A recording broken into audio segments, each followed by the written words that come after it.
coming home.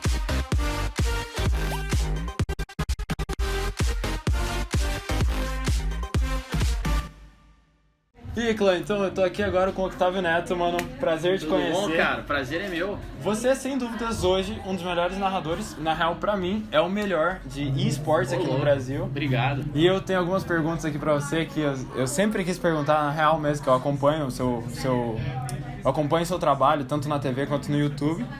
E a primeira pergunta é, já passava pela sua cabeça, da época tua, lá da faculdade de jornalismo, que você fez lá mais ou menos em 2012, que o cenário de jogos aqui no Brasil ainda era muito fraco, né? Que você iria trabalhar com esportes, gameplay, stream, etc., pra uma emissora grande de TV, uma emissora séria?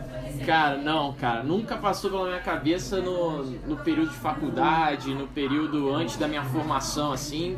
Eu desde moleque sempre quis ser jornalista, mas eu sempre fui um cara meio preguiçoso, então eu gostava muito de escrever e tal. Eu falava, pô, quero trabalhar com revista, né? Revista você tem mais tempo pra fazer a pauta, desenvolver, ou com documentário. Eu não pensava nem em ser narrador, né, quando eu entrei na faculdade. Aí as coisas foram acontecendo porque eu sou um cara que, assim, desde moleque eu sempre narrava videogame, o pessoal ia jogar, se reunia pra jogar videogame, falava, narra aí, Otávio, e tal. O molequinho narrava futebol de botão e tal, futebol Gulliver. E aí era algo natural, assim, pra mim, né? Mas eu, quando comecei mesmo a estagiar e ser repórter na faculdade, depois eu fui trabalhar com portal, e aí web rádio, aí eu comecei o ofício de narrador mesmo. Eu não imaginava trabalhar com games, assim, apesar de sempre ter sido um cara apaixonado, mas muito mais um jogador casual, né? E eu não imaginava me trabalhando com esporte, assim, né? Sim. Que era uma outra paixão minha muito grande também, e que era uma ascensão mais rápida e algo que era mais trivial, mais comum naquela época de se ver, canais de esporte e tal. O tal do unir o útil ao agradável ali. Hoje eu consigo fazer nos dois lados, né? No esporte e no e-esporte também. E, cara, você começou lá com uma narração de Flamengo e Emelec, né? Isso. Ó, pesquisei. Pesquisou eu, cara. E desde daquela primeira vez que você narrou, qual foi a história mais bizarra que você já passou? Assim, porque você já narrou sumô, você já narrou de tudo. Sim. Qual foi a narração mais bizarra ou a história que você teve que passar? Cara, algumas. Porque esse meio, assim, é um meio muito frenético, né, cara? Então você lidar com pessoas diferentes, personalidades diferentes. E o que acontece? Quando você tá num evento, como a gente chama, né? Muita coisa pode acontecer. Aquilo ali é híbrido, né? Ele pode mudar, um jogo pode mudar de uma hora pra outra. Então eu tenho, assim, alguns marcos da minha carreira, que foi o Super Bowl 50, que foi um absurdo, assim, pra se narrar, né? Aquela virada do Tom Brady. Foi um dos maiores jogaços da história. Foi um dos maiores jogos da história, era o número 50, foi o primeiro que foi pra prorrogação, a gente teve uma audiência muito grande nesse jogo, esse foi um marco grande pra mim. Mas assim, você citou, né? Eu narrei sumô, narrei paraglide, cara. Os caras pulavam de paraquedas, tinha que abrir o paraquedas e cair no X, sabe? Eu nem sabia o que eu tava falando, não tinha um comentarista pra embasar aquilo. Sim. Eu pegou ali o vento leste, não sei o que, eu inventava os negócios. Você falava com propriedade pra mostrar que sabe, né? Narrava Mas não cabo sabe. de guerra, cara. Cabo de guerra era eu sozinho. E aí também não tinha comentarista. E aí, isso que você falou aí do narrar com propriedade, eu falava, você tá vendo aí a disputa da medalha de ouro, de um lado a Irlanda, do outro lado a Holanda, duas escolas muito tradicionais do cabo de guerra. Nem sabia se eles eram tradicionais, mas parecia que eu sabia muito, né? Sim, falou com propriedade. E, cara, de história bizarra, cara, uma vez me deu uma dor de barriga no meio de um jogo da NFL. Uma dor de barriga que eu precisava ir ao banheiro desesperadamente, suando frio, assim. Aí eu entrei em contato com o coordenador da transmissão, né? Em off a gente tem esse contato em todas as transmissões que a gente faz.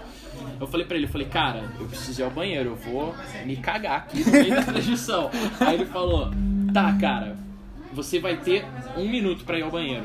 Que era a NFL ela tem muitos intervalos, mas são intervalos curtos e a gente não ia pro break em todos os intervalos.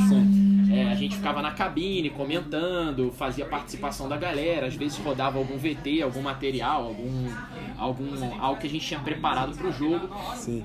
E aí eu combinei com o Ferrantini, tava comentando o jogo comigo. Eu falei, Marcelo, eu preciso ir ao banheiro. eu vou, quando for dar um intervalo na TV americana, eu vou falar pra você, Marcelo, quais foram os resultados? Isso era um Sunday Night, era o último jogo do domingo. Eu falei, ia perguntar pra você quais foram os resultados dos jogos do dia. E aí você vai passando bem devagar pra dar tempo de eu voltar. Eu falei, beleza. Aí acabou a jogada, eu falei, e aí Marcelo, quais foram os resultados desse domingo na NFL? Fechei meu microfone e fui correndo pro banheiro, cara. E aí foi o tempo recorde, cara, porque eu fiz isso em 40 segundos. Eu voltei, eles estavam no intervalo ainda, sabe? E o Marcelo falando, em Miami, o Miami Dolphins bateu o Cleveland Cavaliers. Pô, cara, foi muito engraçado. Cleveland Cavaliers, não, Cleveland Browns, né, no caso. E essa foi a história, acho que talvez a mais peculiar, assim, o dia que eu fui ao banheiro em 40 segundos pra curar uma dor de barriga. Assim, meu Deus, você tipo tava com dor de barriga, então tava super apurado. Como você conseguiu fazer tudo em 40 segundos? Cara, eu acho que deu tempo de lavar a mão ainda. É importante, né? É importante. Eu já tava ali na portinha, mano, já foi embora. E como eu disse, você começou lá em 2012, narrando futebol. E como que foi essa transição pra você do esporte pro e-sport? Cara, não foi fácil, assim, foi bem complicado. Até hoje tem modalidades assim que eu não me atrevo a narrar, porque eu sei que eu preciso aprender muito, né? O convite surgiu em 2016, quando a Turner, que é a grande dona do esporte interativo, né? É um grupo da Warner, que é dona da TNT, do Space, CNN, Cartoon Network. Aí, né? É um conglomerado muito grande de canais. E eles lá nos Estados Unidos, lá em Atlanta, eles criaram a E-League, que foi a primeira grande competição de esportes 100% voltada para a TV. Então eles fizeram um grande estúdio, bem similar ao estúdio que eles têm da NBA lá, aliás é do lado, e investiram muito nisso.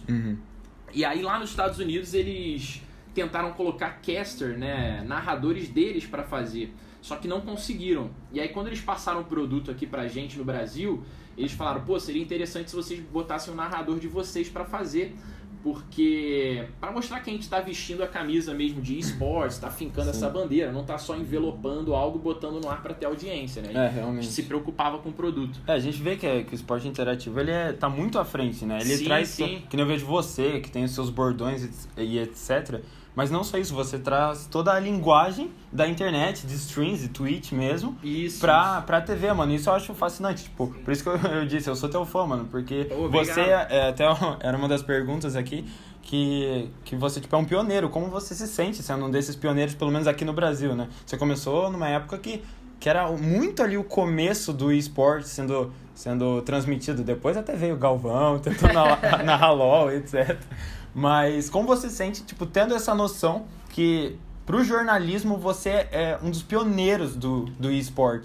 Cara, eu me sinto muito lisonjeado, assim, essa talvez seja a palavra certa, porque eu sei que eu já peguei a onda numa maré bem alta, assim, né? Já prestes a fazer o enorme sucesso que hoje faz e que ainda tende a fazer mais, sabe? Sim, com certeza. Mas a gente sabe que, por exemplo, streamers, youtubers, uma galera que já trampa com isso há muito tempo, desde a década passada, quando os jogos estavam ali num limbo meio obscuro e tal, eles sem receber nada, sem nenhum cachê, eles se doavam e tal, e faziam disso o ofício deles para tentar crescer os esportes, né? Sim. Então, assim, eu me tornar o primeiro narrador profissional a narrar esportes, para mim é um privilégio, cara, porque eu sei que tem muita gente que trabalha, trampa com isso, dá a vida por isso há muito tempo, e, assim, eu fui privilegiado de pegar isso numa maré mais alta.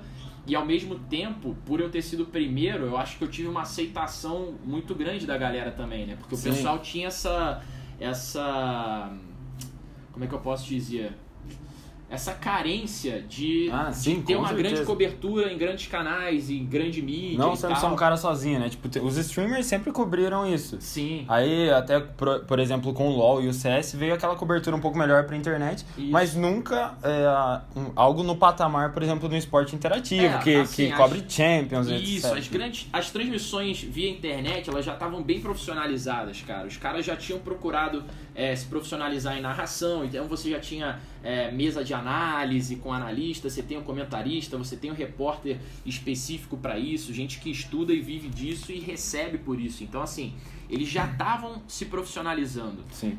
O fato é que eu já era um profissional dessa área, né, de jornalismo, de fazer casting, Formado, de né, fazer sim. narração e tal, e adentrei nisso. Eu acho que eu ganhei muita experiência aprendendo com eles, porque quando eu fui eu assisti muita stream, voltei a jogar os jogos que eu tinha abandonado, CS, por exemplo, eu tinha parado lá na época de Lan House 1.6 e Nossa. tal. Tive que voltar a jogar e assistir muita stream gringa, assisti muito o Bida, o Gordox, a galera aqui do Brasil, pra ver o linguajar que eles usavam, as nomenclaturas e o que o público gosta de assistir nesse aspecto. Então agora pra encerrar, um quadrozinho de resposta rápida. Boa. Não tem que nem pensar direito, é só responder. O ping-pong, né? Isso, Vamos isso. lá. LOL ou Dota? Dota. PUBG ou Fortnite? Pub. Biscoito ou bolacha? Biscoito, pô. Ah, carioca, né? PC ou console? Console. DC ou Marvel? Marvel. André Henning ou Galvão Bueno? Já passou o tempo. Não dá pra votar nos dois não, cara. Eu sou muito fã do Galvão, mas o André é o cara que tá comigo no dia a dia, que eu posso absorver e aprender muito com ele, então eu falo André. Então vai pro André. Ô, mano, será que não rola uma vaguinha no esporte interativo? Tipo, o YouTube não tá dando dinheiro, não. Tá não, mano? Putz, pior que lá tá cheio, cara. Tem que passar no RH. Ah, beleza, vou Entendeu? tentar. Valeu, mano. Foi um prazer te entrevistar, Pô, prazer o te prazer conhecer. foi meu, cara.